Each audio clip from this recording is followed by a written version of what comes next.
Hello, it's Jonathan Wellham of Rocklinc Investment Partners, and it's June the 28th, 2016, and we are now post-Brexit. And so there's a number of our clients that have sent emails and said, could you make some comments in regards to Brexit? Now, most of you, I hope, realize that the British people have voted last week on Thursday to exit the European Union. And so this has created tremendous volatility in the capital markets. Now, I'm speaking to you on a day where we've actually had markets turn up a little bit, and so there's a bit more stability today, but we've seen a real shellacking, sort of 6% drops and more across the world stock markets. Now, just quickly, let me just emphasize in terms of our own Rocklinc portfolios, we really haven't given up very much. Overall, in terms of our book of business, we're down about 30 basis points, so 0.3, 0.4%. That's going to vary depending on the asset mix and your different exposures as clients. But we are really not down much at all. And I'll go back to why that is in a case in a moment. But let me just talk a little bit about Brexit and my view of that and what we see coming.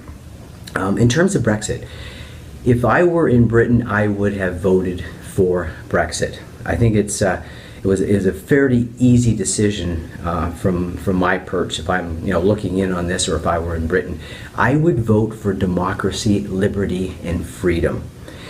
The key here is that if you understand the way the European Union works, about 80% of the key economic, social, and political decisions are made in Brussels with the European Parliament. And without going into a lot of details, let me just suggest that Parliament is largely unelected. That Parliament is coddled.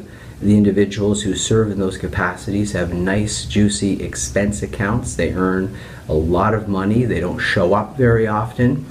They have chauffeured limousines. They do not have to pay any more than 20% tax rate. In other words, they've created a group of so-called parliamentarians that are completely removed from the real world that they are governing. So it shouldn't surprise anybody that they are heavy-handed, that they lay down regulation after regulation after regulation, rule after rule after rule, taxes after taxes after taxes. And to top it off, they now have had open borders, allowing millions of men, predominantly men, not families, coming in from some very risky countries, and largely Muslims, who just simply do not share the same fundamental values as have been historically believed and followed and implemented within the Eurozone. So it's no mistake that Britain would want to get the heck out of the EU. I think it's a wise decision, not without pain, but I think the British people have opted for controlling their own nation state.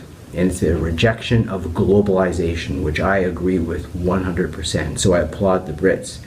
Now, what's the implication of that? I think it's going to create instability for some time, and it's going to really grind the markets.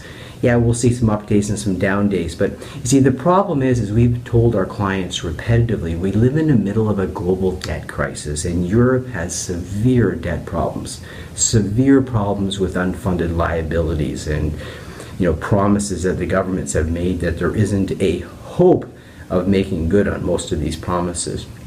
They have a demographic challenge that cannot be overcome by bringing in aggressive males from risky countries. They have an issue with negative interest rates. In fact, if you look at an area with the highest percentage of negative interest rates, it's the Eurozone, which tells you that they're in a desperate situation. When you have to charge money on your capital, you basically are eating yourself up. You're consuming your own capital. It's economic suicide. And so these issues were in existence long before Brexit. They clearly have stimulated and encouraged the British to want to get out of the Eurozone, which I agree with. But in Britain extricating itself from the Eurozone is going to put more financial pressure on Europe, and probably the rest of the world will be impacted in terms of lower growth. Just think about this for a moment.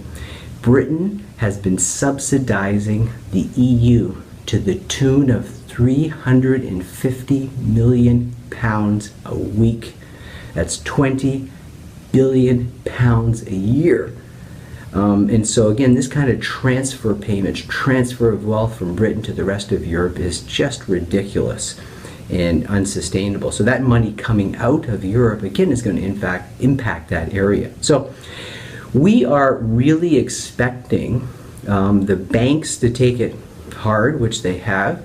We're expecting more debasement of currencies. We think the ECB is going to have to print a lot more money, and the Bank of England probably also, which will put pressure on other central banks around the world. So we agree with Brexit, but it's exposing the systematic and systemic structural problems that already exist. It's exacerbating them and speeding them up in terms of having to deal with them. And so we want to be really careful. We want to be well positioned.